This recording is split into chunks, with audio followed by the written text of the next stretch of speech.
যোৱাকালি মহা ধুমধামেৰে পালন হৈ গ'ল মহাশিৱৰাত্ৰি। প্ৰথমেই মোৰ ইউটিউব চেনেলৰ সকলো দৰ্শকলৈ আন্তৰিক শুভেচ্ছা জ্ঞাপন কৰিলোঁ।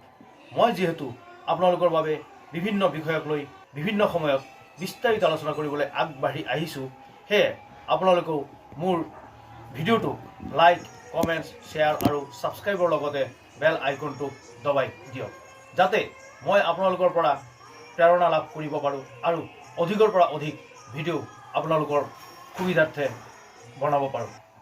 যি কি নহওক, ভগৱান শিৱ সম্পৰ্কে কোৱা হয় যে ভগৱান শিৱে বিষ পান কৰি সংকট আৰু পৰিস্থিতিক শান্ত ৰাখি সমগ্ৰ ধৰাধামক সকলো ধৰণৰ বিপত্তিৰ পৰা মুক্ত কৰি ৰাখে। কিন্তু কলিযুগত ভগৱান শিৱৰ দৰে বিষ পান কৰা ব্যক্তিসকলৰ তুলনাত বিষ বাষ্প বিয়পোৱা লোকৰ সংখ্যা দিনক দিনে অতিমাত্ৰাত বৃদ্ধি পাইছে। যদিও মন্দবুদ্ধিৰ স্বাৰ্থান্বেষী ব্যক্তিসকলেই এই ক্ষেত্ৰত আগভাগ লোৱা পৰিলক্ষিত হয়। দেশত শান্তিৰ পৰিৱেশৰ পৰা অশান্তিৰ পৰিৱেশে দেশখনক অধিক উত্তাল কৰি ৰাখিছে।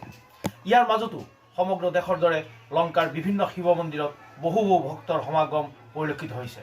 লংকা বন বিভাগৰ শিৱ মন্দিৰ প্ৰাংগণ, লংকা লংকেশ্বৰী মন্দিৰ প্ৰাংগণৰ শিৱ মন্দিৰ, লংকা আৰক্ষী থানা চৌহদত অৱস্থিত শিৱ মন্দিৰ, লংকা লামডিং ৰোডৰ শিৱ মন্দিৰ, এনেৰিয়া শীতলা মন্দিৰ চৌহদত অৱস্থিত শিৱ মন্দিৰৰ ভক্তসকলৰ লানি নিচিগা সমাগম পৰিলক্ষিত হৈছে। বিভিন্ন মন্দিৰত আয়োজক সমিতিৰ তৰফৰ পৰা ভক্তসকলৰ মাজত খিচিৰিও বিতৰণ কৰা হৈছিল। কিন্তু মুখ্য বিষয়টো আৰু এই শিৱৰাত্ৰিৰ মূল চৰ্চাৰ বিষয়টো হ'ল এই শিৱ চতুৰ্দশী তথা শিৱৰাত্ৰিত অস্বাভাৱিক মাত্ৰাত ভাঙৰ প্ৰচলনৰ তাৎপৰ্যটোনো কি, যাৰ কবলত পুৰুষ, মহিলা, যুৱক যুৱতী আকৃষ্ট হৈ পৰা পৰিলক্ষিত হয়। শিৱেতো বিষ পান কৰা নাছিল। শিৱে সেই বিষ নিজৰ কণ্ঠত ধাৰণ কৰিছিল, যাৰ বাবে শিৱৰ আন এক নাম নীলকণ্ঠও হয়।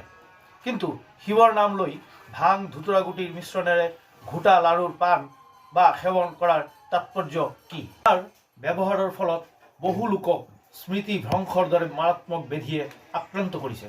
তাৰোপৰি এই ধৰণৰ সংস্কাৰে সমাজৰ ওপৰত বেয়া প্ৰভাৱ পৰে সেয়া খাটাং। বিশেষকৈ অন্য ধৰ্মাৱলম্বী লোকসকলে এইবোৰ প্ৰত্যক্ষ কৰি এই ধৰ্মটোক উপহাস কৰিবলৈ সুযোগ লাভ কৰে। বিষয়টোক লৈ বিদ্বৎ সমাজে কিছু পৰ্যালোচনা কৰি ইয়াৰ ইতিবাচক দিশটোক শক্তিশালী কৰাৰ প্ৰয়োজন বোধ কৰিছোঁ। আজিৰ ভিডিঅ' ইয়াতে সমাপ্ত কৰিলোঁ।